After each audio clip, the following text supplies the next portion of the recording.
Hello, everyone.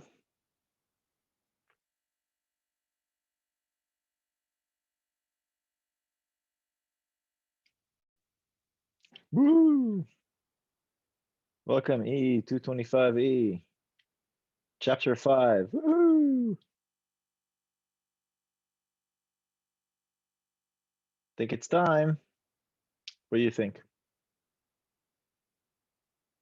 Think too. Thank you, everyone that puts their camera up. Really appreciate it. All of you that are participating, really appreciate that too. Um, this is definitely by far my favorite class that I teach, without doubt. All right. Let's see. What you heard so far was it was actually music from a paper. It's called the MRI, where they actually play a pulse sequence while doing imaging at the same time. And so the scanner kind of makes this very comfortable noise while you are actually collecting data you can actually use for imaging. So pretty cool paper. Right. Mickey, how bad were the artifacts from this pulse sequence? Well, it's called a fingerprinting pulse sequence. We'll talk maybe briefly about that. So it depends. What do you mean by artifacts, and what do you mean Okay. by bad, and what do you mean by all that other stuff? Okay. Um, okay, so let's see. Last time we started talking about K-space. We basically derived K-space by solving the block equation for the reception. And for the reception part, we saw that there's really no coupling whatsoever between the dynamics of the MZ part of the magnetization and the MXY. Those are completely decoupled. And we were able then to solve for the MZ component separately, and we see exponential recovery. And then for MXY, we saw that there is precession, and that precession actually leads to a solution, which is the evaluation of the two-dimensional Fourier transform of the object of the object at time zero, evaluated at some spatial frequency k, in which k depends on the gradients that you play. Okay, so effectively you are as if the MRI machine computes, is as if it computes a two-dimensional Fourier transform and then delivers you samples along a certain trajectory within that two-dimensional Fourier transform, giving you one at a time, in which part of the frequency domain you're collecting, well, that depends on your gradients that you're applying. Okay. So what if you don't apply any gradient? What do you get?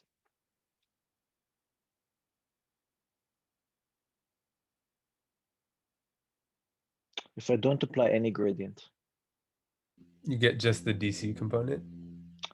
Yeah, so if I don't apply any gradient, then k of t would be equal 0, 0, 0. Right? Our k space is just going to be 0, 0, 0. What is 0, 0, 0 means?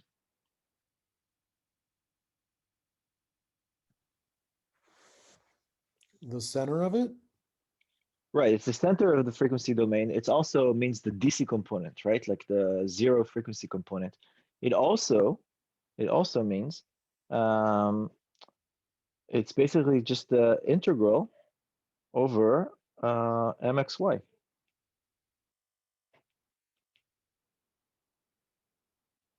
Right?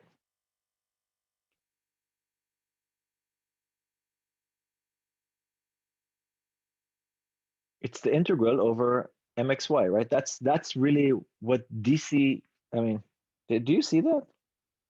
That if you just, the DC component you know, like what's a Fourier transform is, you know, E minus J 2 pi K dot R, right?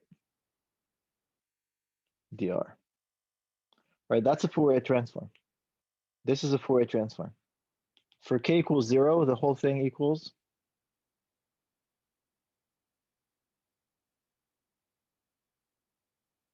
for K equals 0, the whole thing equals 1, right? Yeah, so it's effectively just an integral of the entire volume.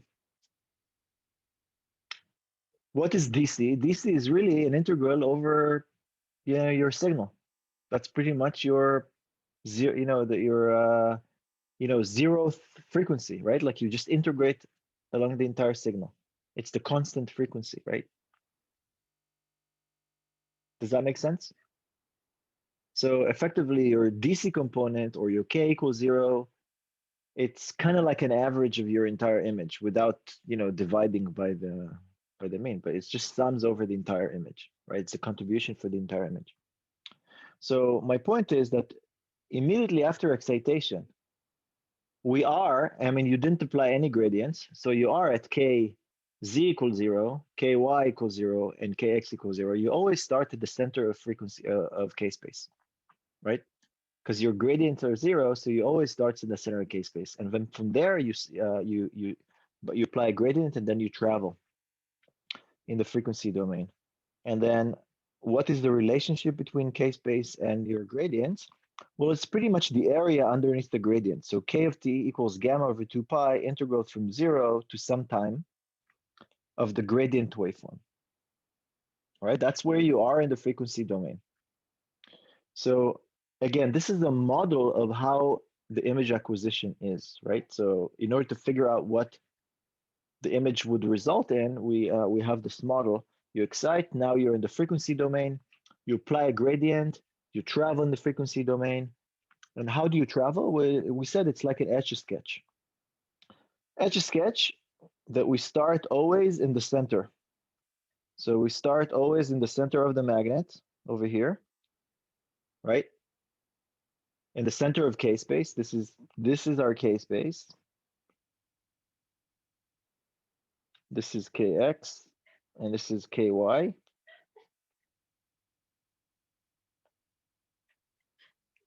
Hold on, I need to make my daughter shut up for a second. Hold on.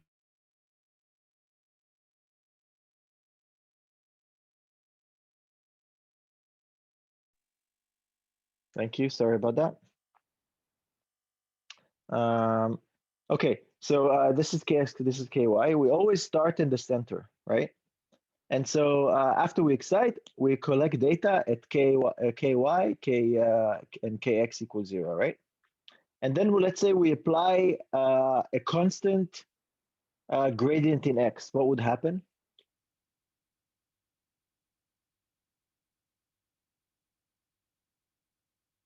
We'll start moving in X. What happens if we stop the gradient in X? Like the gradient in X goes to 0. What would happen to us? You just stay put. You stay put and keep on collecting the exact same frequency, spatial frequency. And what if I apply a gradient in Y now? A constant. Yeah, so I just go in a constant speed. If it's a constant gradient, I go in a constant speed. Because remember, the first derivative of K space is the gradient. The integral of the gradient is K space, right? So if you apply a constant gradient, you're traveling at a constant velocity. Yes? Okay. And what if I increase and increase and increase my my GY? My GY is increasing. It's a ramping up. What would happen to K space?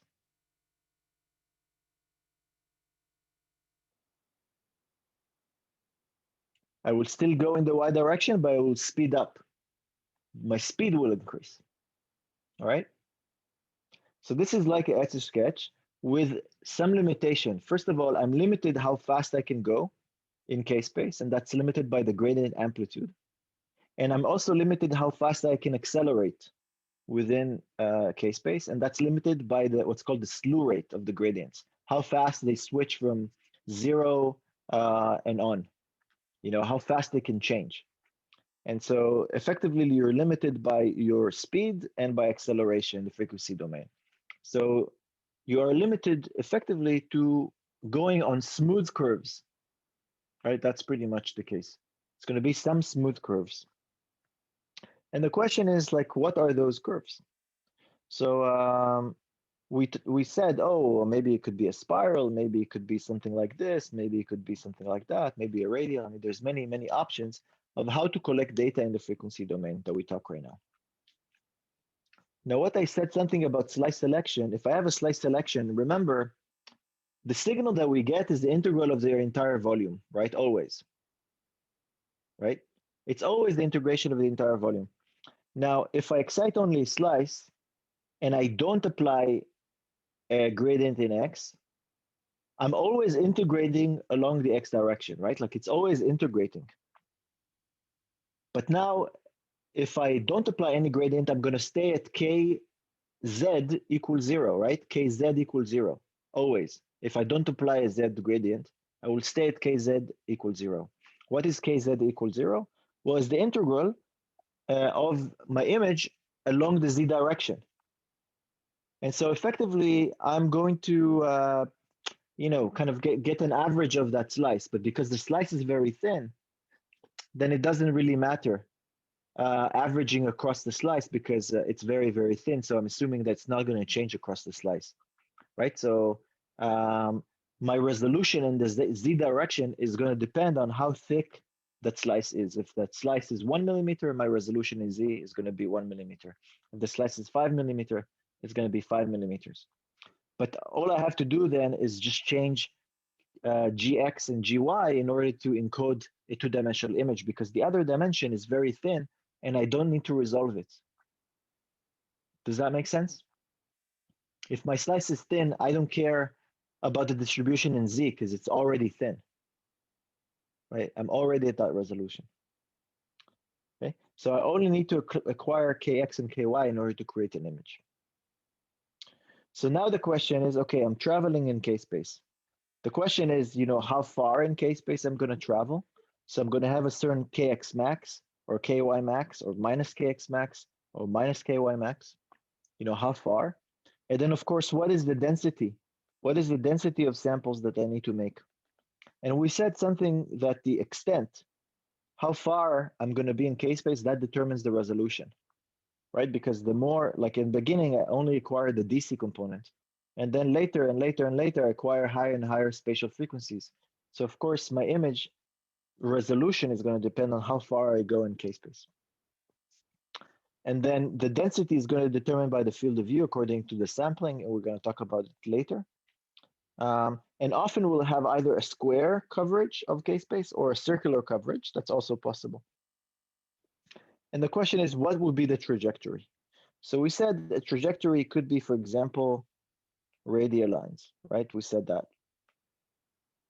And that often the coverage will be circular in that case. The trajectory could also be, Cartesian. We said, oh, how about we do something like that? And that often will then be rectangular. And the trajectory could be something else. It could be something else altogether, maybe a rosette type of a trajectory. That's also possible. So there's many, many options. Okay, all of them are valid. The question is, how they're going to mitigate with all sorts of non-idealities that we might have in the MR system, and how's that going to affect? And we're going to study that as well. So then I gave this example. I said, you know what? We have a slice selective pulse sequence. And then I said, you know what? This is a pulse sequence where I describe what the RF does, what the gradient in Z does, what the gradient X does, what the gradient in Y does. And then when do we actually collect data? Turn on the data collection. Okay. And then I said, if I apply an RF while applying a Z gradient, that does some sort of a slice selection in Z. We talked about that, right? Like in the past. We said we apply an RF that's band limited, we apply a gradient, and so it's only going to excite a very thin slice in Z. Okay, so now I've got my spins in a thin slice, but they're distributed across X and Y. And now I need to make an image out of this X and Y. Okay. I didn't speak about what this part is, but I'm going to talk about it maybe next lecture or the one after that. So bear in mind, this is going to come up. That's mysterious blip. But right now, we're not going to talk about it. Then what we said, okay, so what about we do this? We apply a negative lobe in X, in GX, and then a positive lobe for twice the time, same amplitude, and then maybe another negative, optional negative. What would be the signal that we collect? And where we are collecting in the frequency domain. So we said, you know what? If my image is a rectangular, it's a rect image, the Fourier transform, the two-dimensional Fourier transform is a sinc in X and times sinc in Y, right? Yes? Sinc in X times sinc in Y, that's the Fourier transform. So now I want to know what the signal that I'm get from an MRI. How do I do that? Well, I have a model. The model says, I'm going to compute a two-dimensional Fourier transform of the image. So this is the two-dimensional. I'm going to start at kx, ky equals 0. And then based on the area of the gradient, I'm going to integrate and calculate where am I in k-space. And then I will be able to figure out what is the signal that comes out. The signal that comes out is what's underneath my pointer right now. Okay? That's the signal that's going to come out. Okay? All right. Well, I'm applying a negative gradient, right? Like in this time point, like time area 1, right? That starts over here and then over here. During that time, I'm applying a negative gradient. Well, whenever applying a negative gradient, well, in k-space, it's the area underneath, right? It's the area, it's proportional to the area of the gradient. So I'm going to go in k-space at a constant velocity up to a certain amount that correspond to the area. And that correspond to going from the center all the way to the left. Now, if I would have collected data during this time, then that data is going to look like half a sinc, corresponding to that half a sinc that I'm going to collect from the center to the left. That would be my data.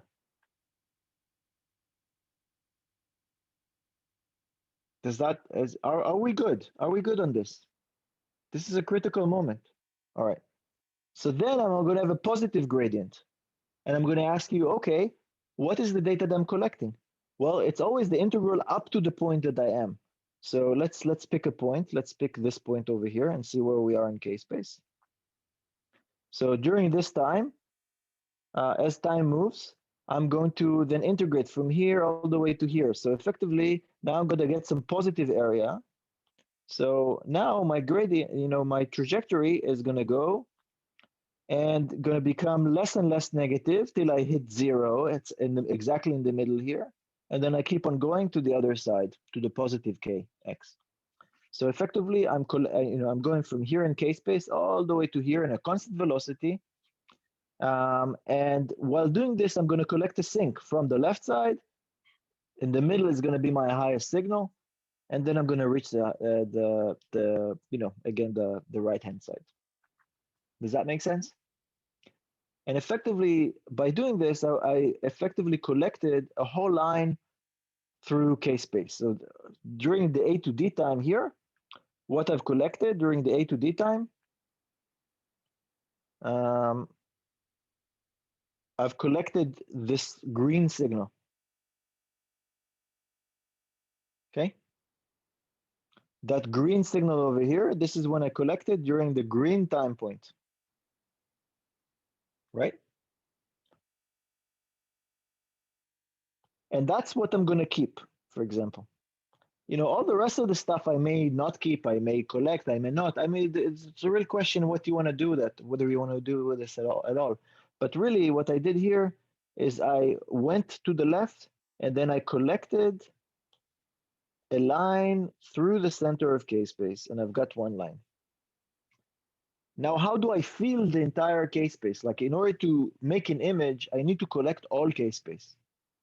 And then we said, you know what? We could do it in many different ways. But one way is just say, you know what? I'm going to take this X gradient and copy it to Y.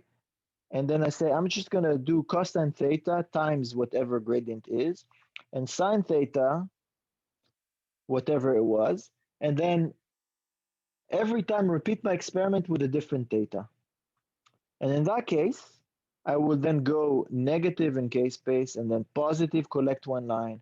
And then when I use a different theta, it's going to rotate. I'm going to collect the red line. And then if I use a different theta, I'm going to collect, let's say, this line. If I use a different theta, I'm going to collect this line. And so on and so forth. I can basically fill in the whole two-dimensional Fourier transform on polar coordinates. And then if I know what I'm doing, and I know a little bit math, and I know central section theorem, and I know Fourier transforms, and I know non-uniform Fourier transform interpolation, I can actually reconstruct an image out of that. Okay, so it is possible to reconstruct an image out of this because I've collected the entire Fourier transform. Okay, all right.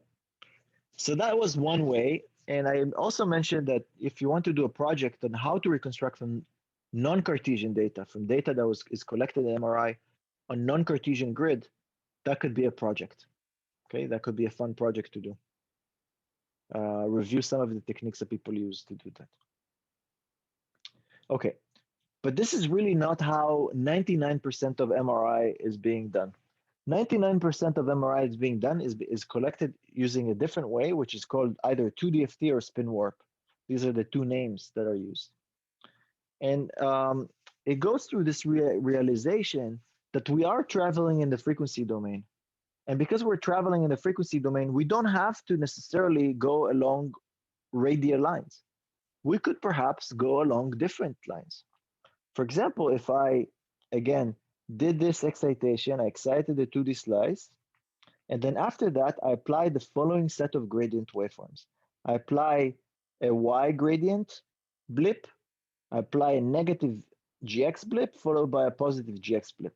And the question is, what information I'm going to be collecting during that time? So let's see. The first thing to do is to, again, break it into times, I guess, right? So I can say, you know what? This is time 1, period time 1, and this is time period 2. And the question is, where I am during time period 1 in Kx, where I am in time period 1 on Ky. Okay? Remember, the model is we have some image, let's say it's a square. The two-dimensional Fourier transform of it is a sinc X and sinc Y. And now the data that I'm going to collect is traveling in this frequency domain. Okay, so where am I traveling? Where is this Gx go to? Gx is negative, right? And it's constant. That means that I'm going to go at a constant speed in a negative direction in Kx. So my Kx is going to go negative, right? And Ky is the area of Gy, proportional. So it's going to be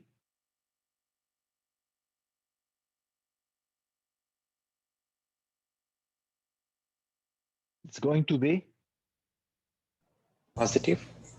Positive. So it's slowly growing in a positive direction, right? At a constant speed. So effectively, Ky is increasing from 0 to some value, which is the area underneath this proportional. And then Kx is decreasing, being negative, according to that's the slope of Gx. And then if I look where I am at every point, you know, it's like moving from the center of K-space all the way up to here. Now I can collect data during that time, but I'm going to choose not to collect data.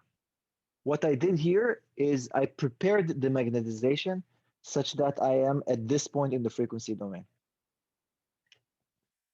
Okay, that's what I did. And now I'm going to turn off the y gradient and only apply an x gradient. If I apply only an x, so if I'm freezing gy, what is ky? Is the integral over the entire gy, but gy is 0, so whatever I was here, it's going to stay, because the area is just going to be fixed, right? I'm not adding more area. And so I'm just going to continue on a straight line here in ky. What about kx? Kx has positive value, right? So kx is going to increase till you get to half where this area cancel with this one. Then you're going to cross 0, kx equals 0, and then you're going to continue on exactly the same length to the other side. So effectively, ky stays the same, kx grows till it gets to 0, and then keeps on going till you get to the same value as here on the other side, because it's exactly the same area. That is the same as traveling from here in k-space all the way to the other part. Now I was able to collect then a line in k-space, which is not, doesn't go through the center.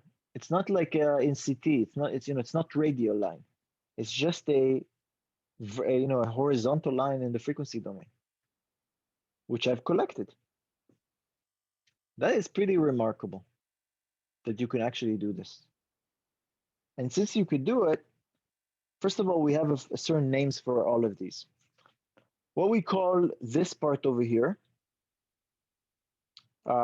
this entire gradient is called the readout gradient, because it reads out whatever we're encoding, right? So this is continuous, right? Like we read out continuously in the x direction.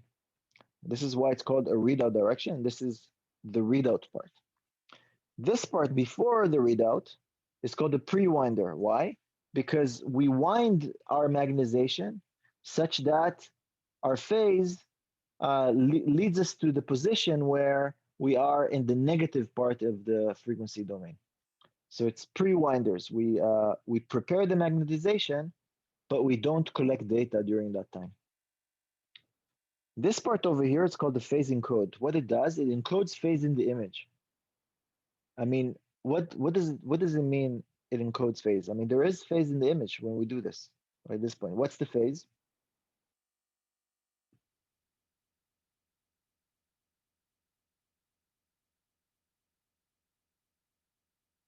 What is the phase at this point over here?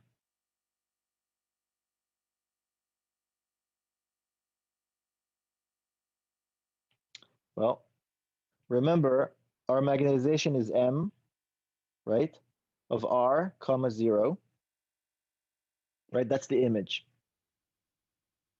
right? And then remember, that is multiplied by e to the minus I, 2 pi, and then x times kx plus y times ky, right?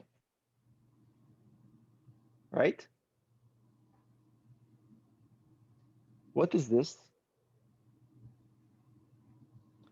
Phasor. Well, it's some phase, right? No, it's a linear phase, actually. It's a phase that changes linearly with x and changes linearly with y, right? It's a phase, e minus I 2 pi, that changes linearly in x and linearly in y. Remember, at this time point here, k is constant. Kx and ky are constant, right? Kx is a negative position, and then ky is some positive position, right? So these are two constants, kx, ky. And so the phase is linear as a function of x and y with a slope proportional to kx and ky. So this effectively prepares what's called a phasing code. It adds phase in the y direction, a linear phase in the y direction. That's what it does. It creates a linear phase in the y direction, which also corresponds to evaluating the frequency domain at this point. I mean, what is the frequency domain? It's projecting your images onto linear phases. That's what it is. Right? I take my image, I project it onto a linear phase, and I integrate over it. That's what it is. So I encode a linear phase. I encode some linear phase during this time. Okay.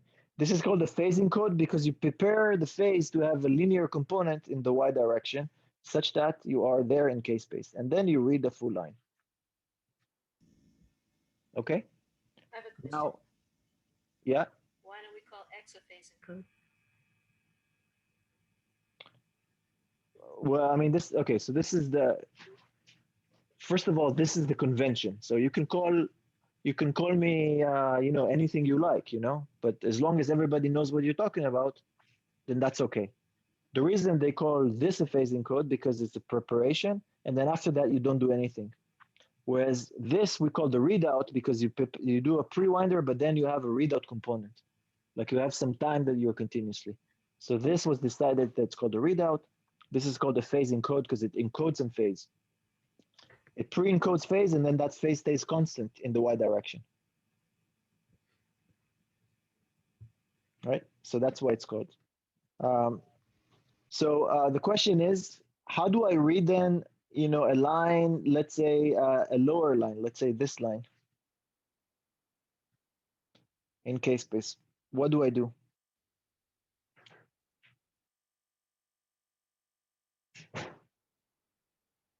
You shorten the phase encode time. That's one way you can shorten the phase encode time, but instead of shortening it, actually, we typically change its amplitude. Okay. There's a good reason for that,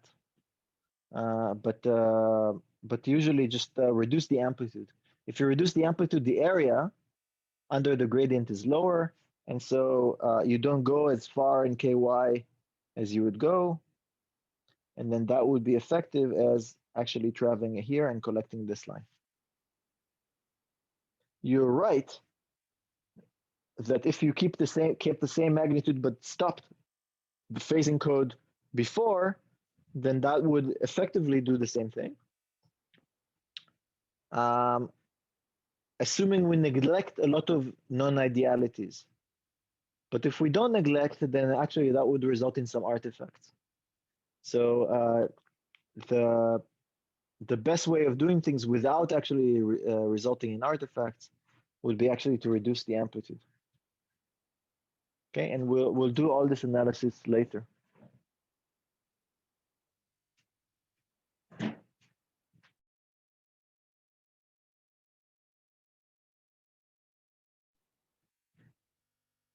Okay, so this is the most common way of collecting data by far. 99% of the sequences in the clinic are done using this way. Okay, what you do is basically pick up a certain y and then apply the sequence, and then you collect one line. Then you wait till magnetization recovers, excite again, and then play with the gradient now in y, the red gradient. And then the next time you do it, you do a green gradient, so with lower amplitude, and then the negative one and negative, and so on and so forth. And that would then crosses a trajectory, which is Cartesian, and then you'd have data collected on a Cartesian grid in the frequency domain. By far the most common way of collecting. And the nice thing about it is that the gradient in X stays exactly the same, gradient in Z stay the same, RF is the same. The only thing is changing is just the phasing codes. That's the only thing that's changing between repetition. Can I ask a question? Yeah. How come you have to excite every time you do a line? How come you can't just keep moving around in k-space and only excite in the beginning? You could, and that's a good question. Except that you need somehow to go back into the second line, right? So when I finish, I end up here, right? And then if I want to keep on going, let's say collecting the same line, I need to apply a kind of a negative gradient to move here. You know, you need to do something else, right? In order to do that. So it is possible. It's a really good question. Remember that we said we have this component E minus T over T2, right? That we said we're going to ignore. Remember? With this time a Fourier kernel, right?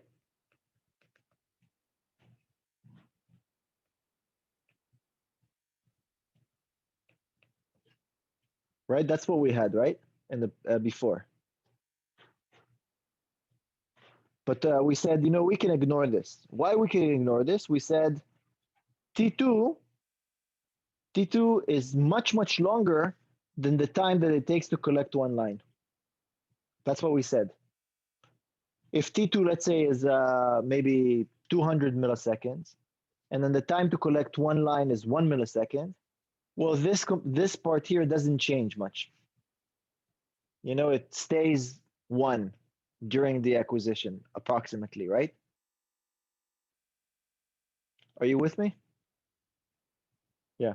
But if now I collect more than one line, let's say I collect now 20 of them or 250 of them, now my length of data collection is at the order of, you know, 20, 30, 40 milliseconds, maybe 100 milliseconds. Can I then ignore this component? Now I'm at the order of, no, so I can't. So I'm going to start having issues. And that's one of the reasons that people excite again and again and again, because there's some non-idealities that happen that we cannot ignore anymore if the readout is too long. Okay, our signal decays, and that's going to have issues. And in fact, we didn't talk about it, but actually, there's a thing called T2 star, which is actually much shorter than T2, and that is actually the main effect. And you'll see that we're going to talk about what T2 star is later. But you'll see that material generally is dominated by T2 star, not by T2. And then it decays even faster than you actually think. So that could be a major issue. And this is why we excite many, many times. We're going to talk about that. Now, somebody can say, you know what? This is a time where you excite when this is positive. Then you have a negative lobe here, which you don't know what it is for, but you don't collect data during this time. And then during this time, you don't collect any data. So how about we can make things more efficient and then overlap this with this, right? Because it doesn't matter, it's all linear. There's no RF happening, so it's not gonna affect the excitation. We don't collect any data, so it's not gonna affect our readout. It's just affecting the evolution of spin, so overlaying them doesn't matter. So I can move them a little bit to the left. So overlap the prewinder with what's called slice refocus. So I can do that. And then save some time. Move this thing a little bit to the left. It is possible. Okay. Any questions?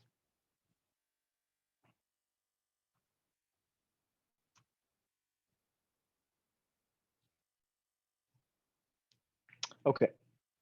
So the GY gradient is often called the phasing code gradient. What it does, it establishes a fixed linear phase before the readout.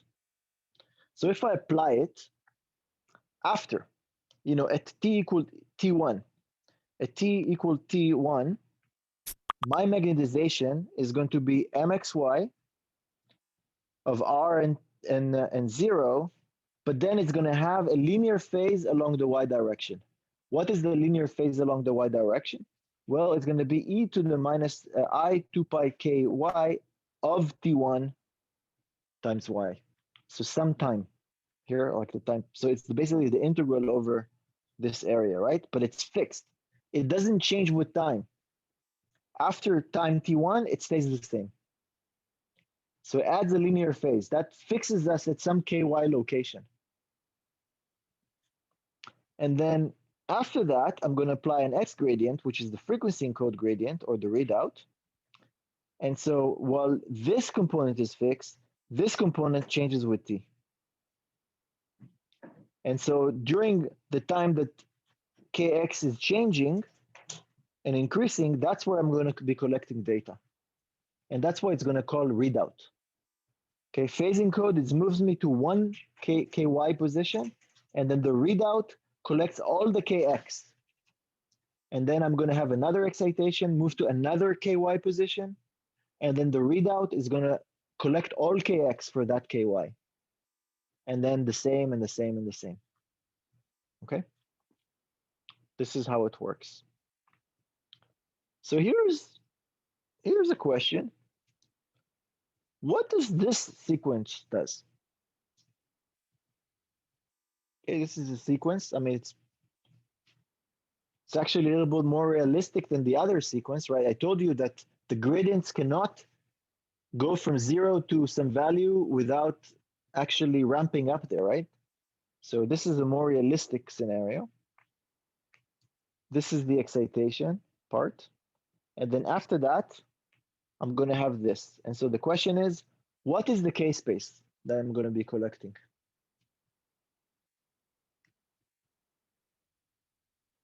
So if we go over area 1, what's going to happen?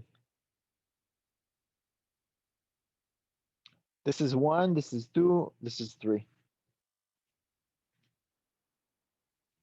What's going to happen from here to here?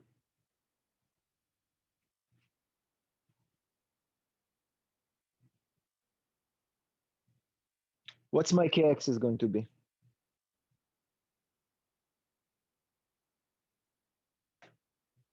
You move in the negative direction and Yeah, it's negative, right? So, I mean, at the end, when I get to this time, the value is going to be the area underneath this triangle, right?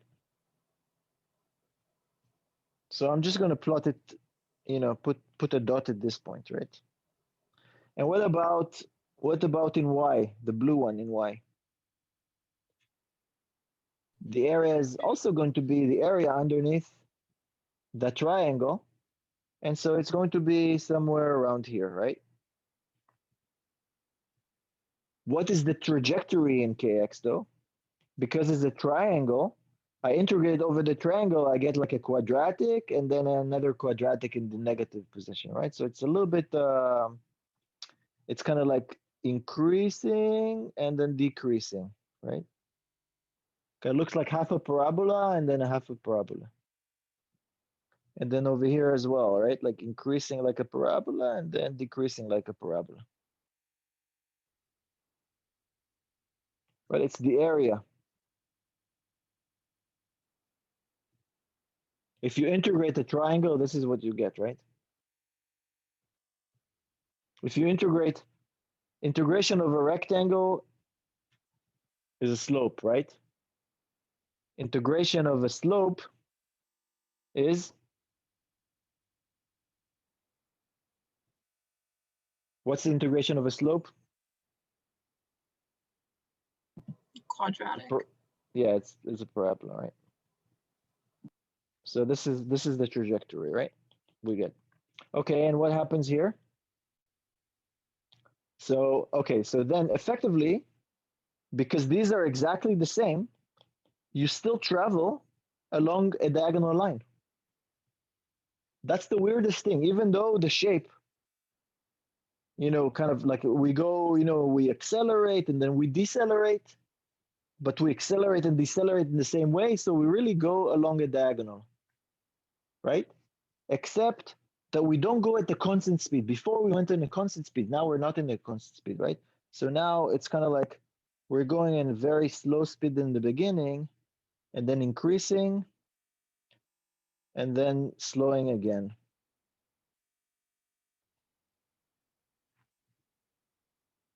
Does that make sense?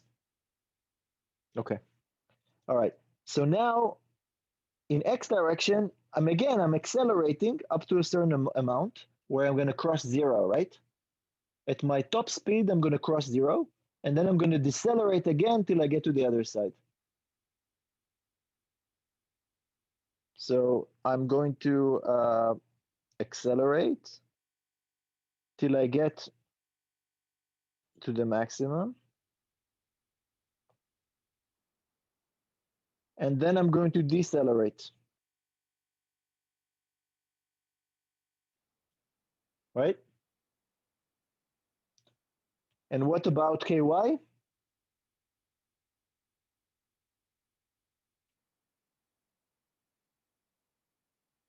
It stays the same. Stay the same. Okay, so what is the trajectory?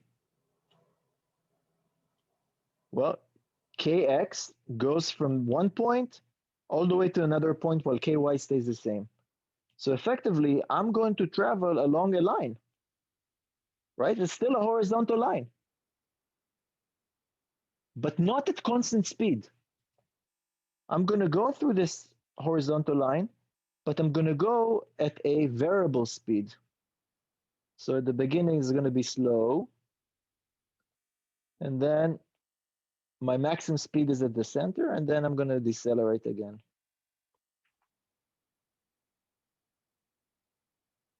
So my case's trajectory is going to appear to be Cartesian, right? Like as I do more phase encoding, I'm still going to get Cartesian, right? But it's going to be non-uniform along the line. The line sampling is not going to be. If I sample at equal space time points, then I'm going to be collecting data not at equal space in K space. Because Gx is not constant, Kx is not at equal spacing. Does that make sense? So in order to reconstruct, we can't just do an inverse DFT. You have to do some interpolation in order to fix that spacing. Okay, so it's but it's possible to do. Okay, so this is another way people do stuff. Is this basically just a more realistic depiction of spin warp because you can't actually instantaneously change your gradients? Actually, the most realistic is not this. The more realistic is have some slope and then straight. Okay. And then a Is there slope. advantage to doing it the other way? Yes, you want to, okay, yes, you want to do that. You want to have the slope and then a constant speed because you want the readout to be the constant speed. So you don't have to interpolate. You don't have to, you really want to collect at a constant. So effectively what people do then is they, this has to have a half an area. And then this one needs to have an area similar to this one. Right? So it needs to be a little bit bigger. So effectively what you do is you go a little bit further away, you speed up, and then when you get to this point, you're going at a constant speed. Okay, that makes sense. Does that make sense? So there is a little bit of a waste, but you could, you can kind of use it, but then normally people don't use it. Couldn't you adaptively sample, like sort of according to the gradient slope, so that you sample faster while it's accelerating and then slower in the other part? You could, but just the hardware, it's easier to sample at a constant rate. So what you'll have to do is sample at the fastest rate possible, and then you'll have to change your sampling rate accordingly by doing digital processing, which is exactly like interpolation. Got it. Yeah. So you're effectively doing exactly the same thing. Sure. But it's very hard to tell the hardware to not to sample, right? Like what will tell it sample uniformly, and then in digital signal processing you would change it. Okay. All right. So this was this is another way of looking at this. Here's another way of doing stuff. What happens here? Let's say imagine I'm flying the blue gradient, and then I'm gonna go like putting a prewinder and then a readout and then another blip here and another blip here. What it will do? What this will do? Are you sampling the same line of K-space multiple times? Ah, that's right. So let's do this analysis. Again, this is what I expect from you to do, okay? I want you to go like, okay, I know kind of what the image is. I'm going to plot the 2D K-space. I'm going to plot the axes of Kx, Ky. And now I'm going to try to figure out,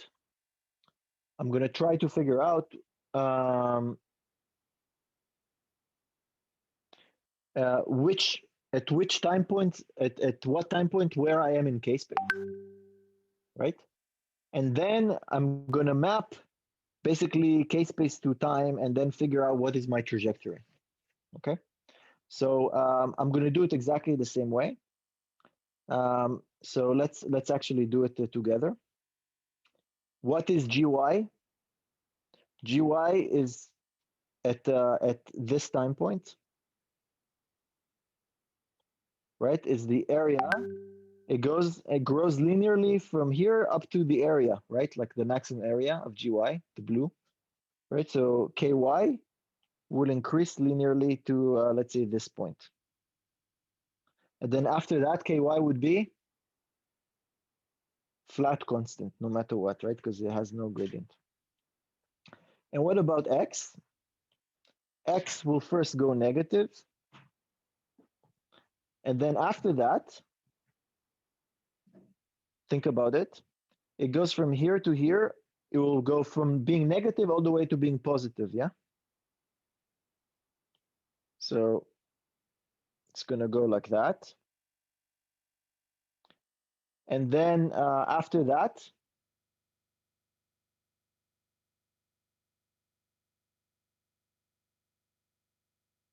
it's going to go from being positive all the way to negative, corresponding to this part. Actually, I haven't drawn it appropriately.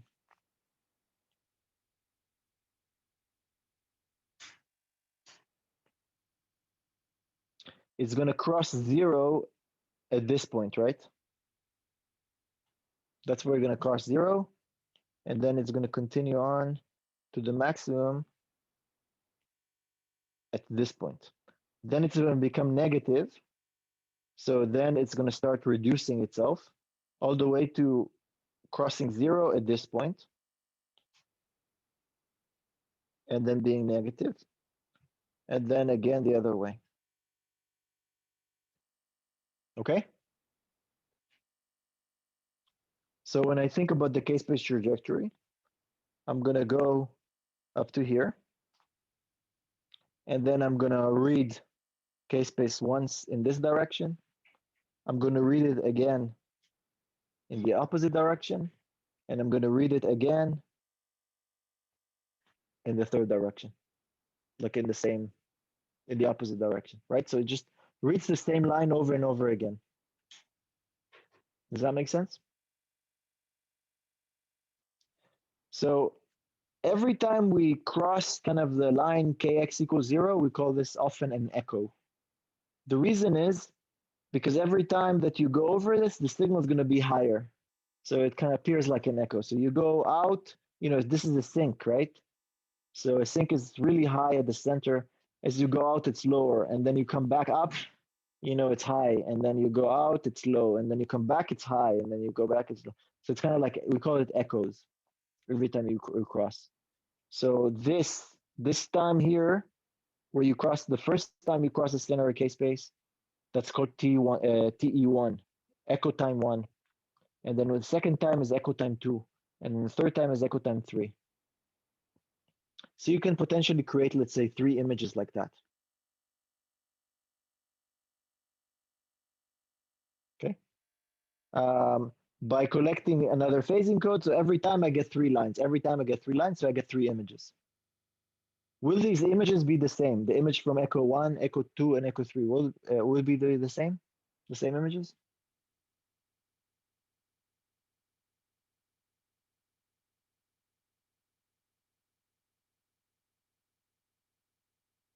Will they be the same? Theoretically, no. You might have some T2 effects. But Okay, it theoretically, depends. yes, as long as our assumption was that T2 doesn't change, but T2 does change. So effectively, it's not going to be the same, right? Like effectively, our images are gonna look darker and darker and darker because of the effect of T2. The other thing is also the middle image. If I don't do any sophisticated processing, if I just do an inverse Fourier transform, the image will be flipped because I read the readout from right to left as opposed to left to right. So my image, if I don't flip the array, it would actually be flipped. Okay, so you have to be aware of that. Okay, so this gives me 3 images. How is that helpful? Well, maybe it could be helpful for some reason. For example, getting images at different echo times. But I can also do another trick. What I'm going to do now, so these are my echoes, right? Like I get echo 1, and then I get echo 2, and then I get echo 3, right? But what I could do is I'm going to have the exact same gradient in X, but I added, at this time point, I added a small blip in Y, and here I added a small blip in Y. So what is my k-space trajectory? X doesn't change, right? X goes like this, back and forth, right? What happens in Y? So your effective KY is going down gradually. Okay, yeah. So the effective KY at this point is positive, right? Yeah. At this time point is the same. Yeah. Right? But at this time point is going to have some smaller area that's negative, so it's going to jump a little bit to the low, right? Yes. And then it's going to stay the same. And then it's going to jump again, and then it's going to stay the same. So it's going to look like this, right? It's going to go up, be constant, jump down, constant, jump down, constant, jump down, constant, and so on and so forth. Does that make sense? Okay, so what is the k-space trajectory? Well, you go up, you read one line, right? And then you have a jump down in Y. So the jump down in Y takes you over here. And then you read in the opposite direction, the red, right? You read it in the opposite direction while Y is constant.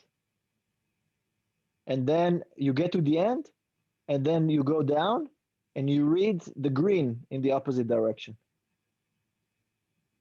So effectively now, for a single excitation, I got 3 lines of k-space.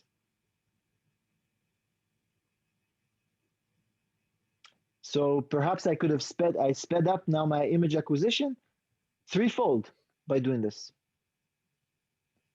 right? But also my readout time is tripled at least, or even a little bit more. So again, the effect of T2 could be an issue, right? If it's too long. That's a question. Yep. Can you remind me why we don't worry about T1? T1 doesn't change here, right? Like it doesn't do anything when we do a readout.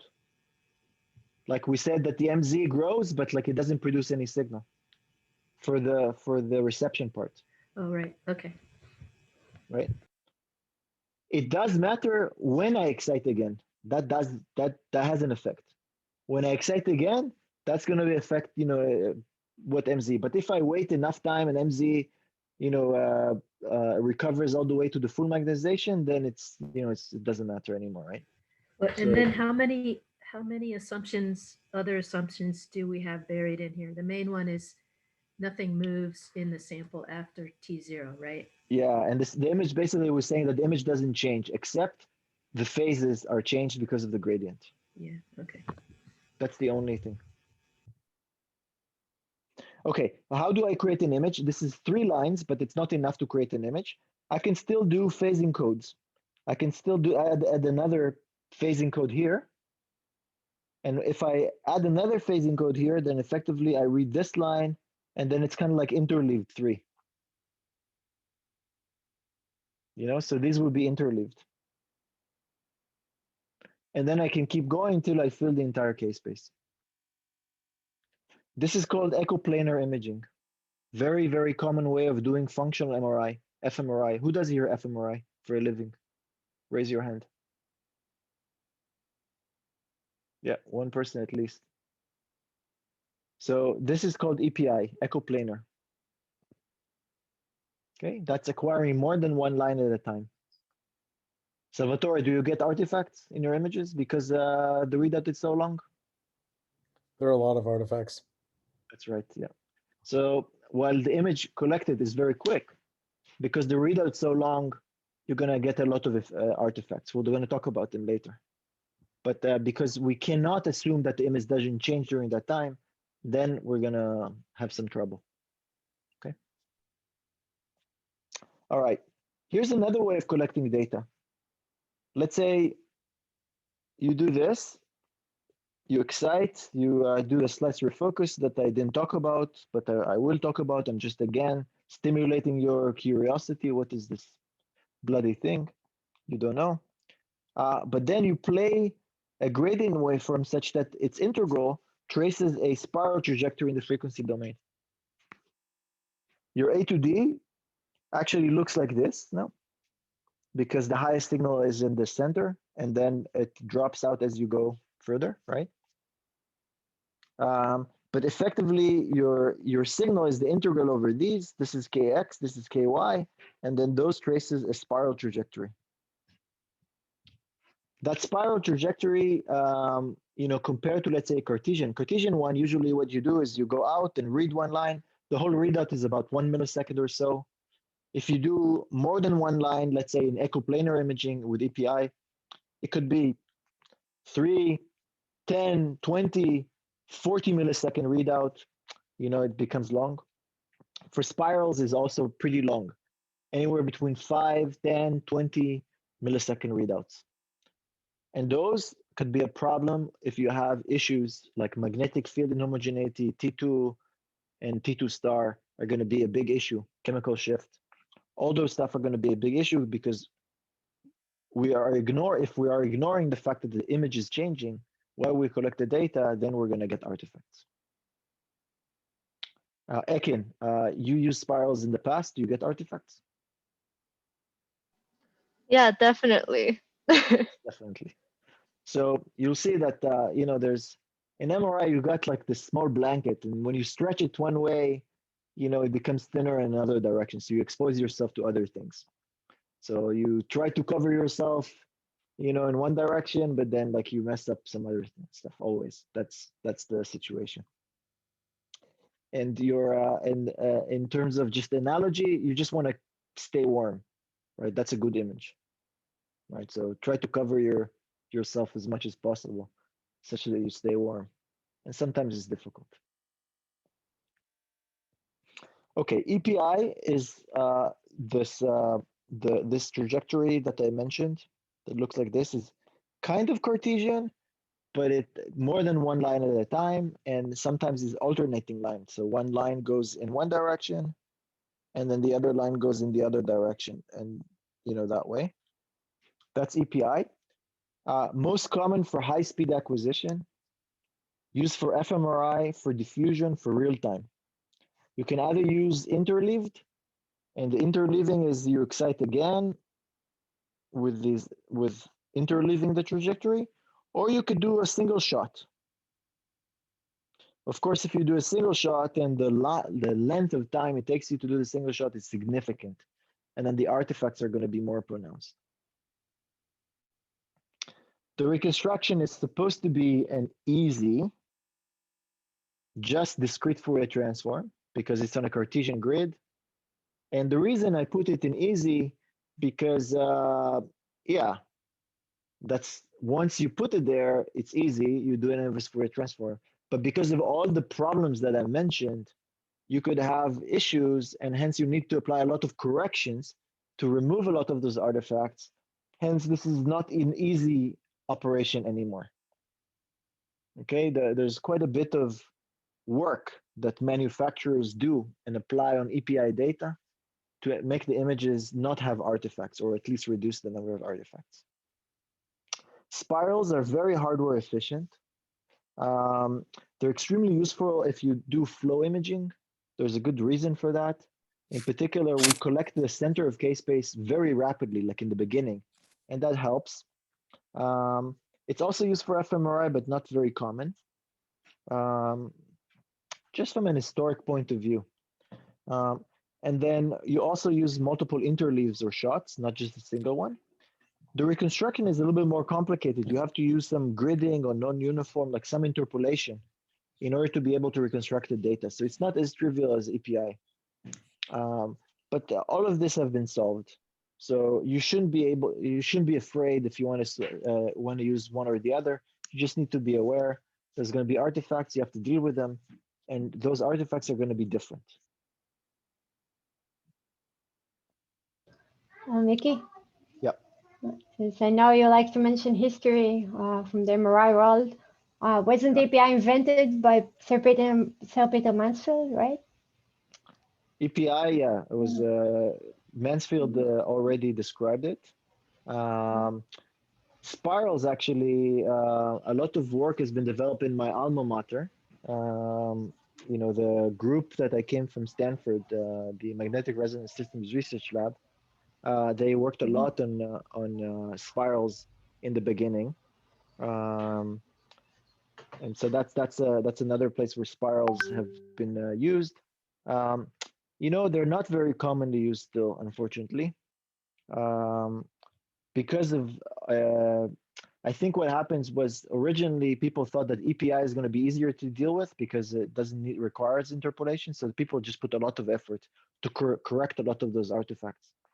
They didn't put as much effort of doing the same thing for spirals. So, but once there is a lot of momentum towards one technique, then it's very hard to beat.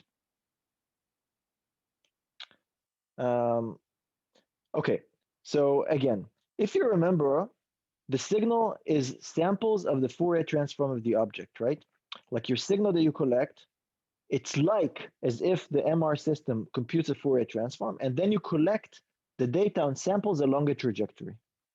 But remember that we sample at discrete time. So instead of collecting S of t, we are collecting S of n times delta t, where delta t is the sampling period. This is what we actually collect. And we actually collect mxy, the Fourier transform of mxy, which is small mxy, at k-space position, which are discretized to n times delta t. Okay, these are discrete time points. And those have implications, like how fast, what is delta t? What is the number, how is the total number of n is going to affect us? And this is what I want to describe right now. So let's take a look here, okay? First of all, I have gx, I have gy, and we're going to look at the 2DFT case. And for here, we have two time periods. One is, we call it tau 1 and tau 2. Tau 1 is the pre-winder or the phase encode part. And then tau 2 is the readout part, okay? This moves us out in k-space, and then this reads a line. So let's look at our k-space. We're going to define a few parameters here. We're going to call the distance between 2 points in the x direction, in the kx direction, we call it delta kx, right? So that's going to be the spacing. In the same way, we're going to have a delta ky, and delta ky and delta kx don't have to be the same. Okay, they don't have to be the same. Other parameters, we're going to have kx max and ky max. Kx max is pretty much, you know, this distance, right? This is how far you go from the center all the way to the, sorry, this is not kx max. Yeah, so kx max is how far you go from the center all the way to the maximum kx, and how far you go from the center to the negative kx. And ky max is the same, but on the y direction. And then I'm going to define w sub kx to be the width of k-space. That's basically 2 kx max. Okay, it's twice that. And then this is 2 ky max, or the width of ky. All right, some relationship between them. N sub r will be the number of readout samples. So readout is along here. along kx right now. That's the readout direction. NP is the number of phasing codes. So that's the points along the phasing code direction. Okay. All right. Now let's compute all of these parameters from tau 1 and tau 2. Ky max is how far we get in the y direction, right? How far we go? Well, it's pretty much the area underneath the gy gradient, right? That it takes during the tau 1 period. So it's the area of this. So it's gamma over 2 pi gy times tau 1. That's this area. And that corresponds to ky max. Yes? Okay. W sub kx is basically twice kx max, but it's also the entire area underneath this x gradient throughout the period tau 2, right? That's the entire length that we cross from left to right. So it is gamma over 2 pi gx times tau 2. Okay? That covers our entire length, that area. What about delta kx? Well, delta kx would be the entire length divided by the number of points in the readout. So it's wkx divided by nr. And how many phasing codes we have? Well, it's wky divided by np, the number of phasing codes. Okay? At least now we're clear on those numbers. We're going to be using them to determine pretty much, for example, what is gx and what is tau 1 and all that stuff according to a certain resolution and field of view that we'd like to image. Now, if you remember, Mickey, can I ask a question? Yes. But what about k equals 0, 0? We don't sample it? Why not? It depends. We don't have in this to? case, not necessarily. It's going to have, I mean, the way I drew it here, I mean, it depends, right? Like, yeah, it really depends. And it really depends what 0, 0, 0, 0 actually is exactly. But the truth is that often we'd like to have it shifted by half a sample, but it doesn't make a huge difference. It will cause something in the phase of the image. We'll see it in like a little bit later, maybe actually on Tuesday. We're going to go over that. What happens when there is a delay? And the question is, do we want to collect it at the center exactly or not? That's a good question. What is exactly the center? All good points when we talk about discrete stuff, yeah. But here's kind of some of the situation. If you remember the effective sampling, right? So the sampling in K-space is effectively you have the Fourier transform of your object, and then you sample in K-space so that you're multiplying by this delta train, remember? You're multiplying by the delta train in the frequency domain. And then you also multiply by a rect, which crops the frequency domain, right? So the delta train, so this is K-space, it's multiplied by the delta train, and then it's cropped by a window. What's the effect in the image domain? Well, in the image domain is you take the original continuous image, whatever it is, you convolve, basically you replicate it every 1 over delta kx and 1 over delta ky, which correspond to the field of view you support. And then you also blur it with some sync, which is the inverse Fourier transform of the extent of K-space.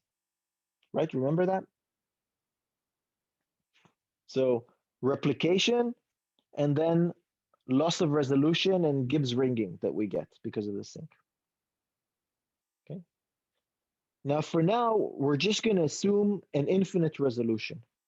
If we assume infinite resolution, we're going to effectively assume that WKX, WKY times sync, basically sync X and sync Y is approximately a delta function.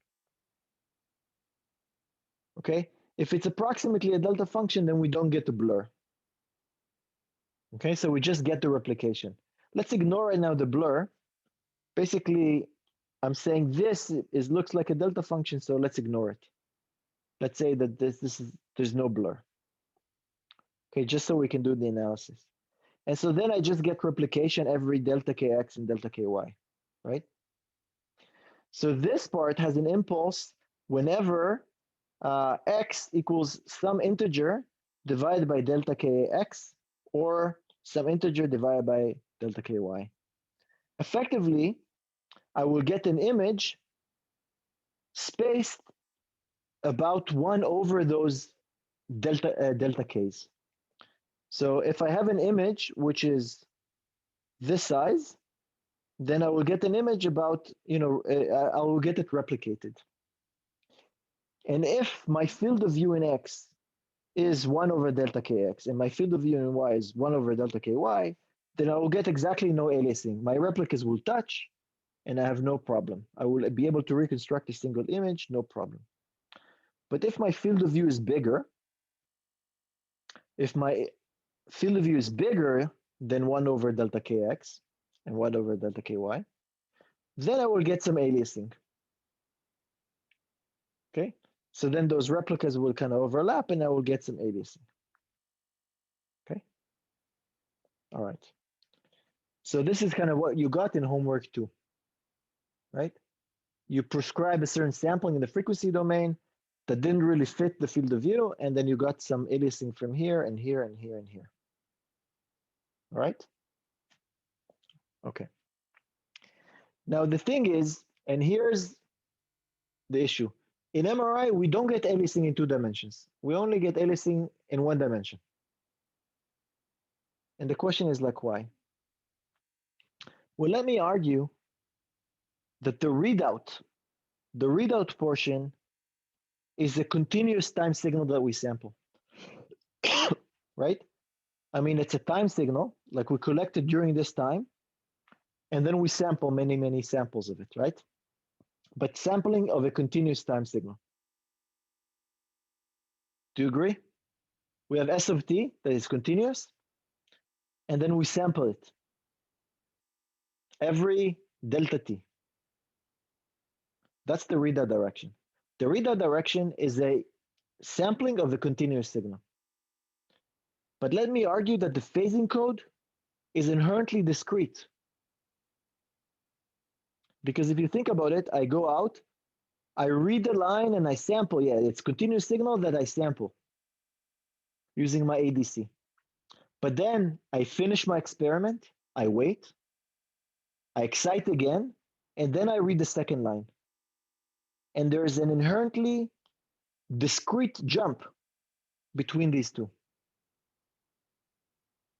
that cannot be avoided. Like it's not continuous, right? There's like from a time point of view, it's not continuous.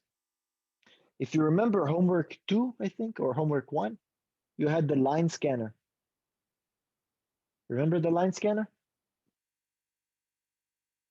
Like that scans an image. If we want to scan an image, we had like one direction, which was continuous, right? When it was moving the stage. And whenever we wanted to move to the second line, that was discrete. Because the second line, I had to, rewind, go, and then to the second line. And then I have a continuous signal. And then I go to the second line, then it's continuous. Third line, continuous. Fourth line, continuous. But between lines, it was inherently discrete. So aliasing really doesn't occur in the readout direction. It only occurs in the phasing code direction. And the reason is because in the readout direction, I can apply an anti-aliasing filter, which is an analog filter. But in the phasing code direction, I cannot apply an analog filter because it's inherently discrete. So here's the situation. I have a signal coming in. I can apply a low-pass filter, which is an analog low-pass filter that crops my signal in the frequency domain. I can then sample, and I can make sure that my sampling is supported by that low-pass filter. So let's say I have some signal with a certain field of view. Okay? Well, if my sampling rate, let's say it's lower than the field, if my sampling rate is lower than that field of view, or than that bandwidth. Well, what I can do is I can low pass filter, remove those signals that are outside of my field of view through low pass filtering, and then perform the sampling after that. So if I do that, then after I do a low pass filter, it's basically gonna crop these edges that would alias. And if it crops them, they don't alias in. Right? So I can effectively eliminate aliasing in the readout direction. But in the phase encode direction, I don't have an analog low pass filter. I cannot, this has to be done in the analog domain before you go to the discrete. But in the phase encode, it doesn't exist. And so the result is the following. If I have an object in which both the field of view in X and both the field of view in Y are smaller, I'm going to image at a delta K that doesn't support the field of view. Because in the readout direction, I can actually perform a low pass filter, I will not have aliasing in that direction, but it will have only in the phase encode direction. We'll talk about it more a little bit next time. So the reconstruction would actually look like this, and I would not see aliasing in the readout. This actually comes in reality. If this is an image that I'm showing you, which direction is the readout, which direction is the phase encode? You can actually tell by looking at the aliasing. You see aliasing in this direction. So this is the phase encode direction. This is the readout direction.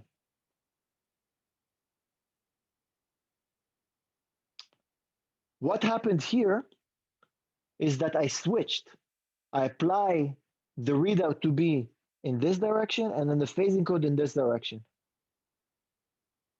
And because the readout is in this direction, it crops the nose and it crops the back of the head from aliasing. But because the field of view is large enough in the phase encode, there's no aliasing. And so by choosing the right direction for phase encode, the right direction for readout, you can actually optimize your imaging time. Remember here, if I wanted to avoid aliasing, I need to acquire more phase encode lines. More phase encode lines means that I have to scan for a longer time. Instead, I just switch the readout direction, and then I don't have aliasing, and then I don't need to do that. Okay, we'll go over it one more time again, but that's kind of like the idea. In an MRI, you only get aliasing in the phase encode direction. You never get aliasing in the readout direction. Because in the readout direction, you can always employ low pass filter before sampling. All right. Have a nice weekend. I'll see you on Tuesday. And on Tuesday, we'll finish chapter 5 and then move to chapter 6, which is RF excitation. Okay. You should know enough though to do the homework quite well.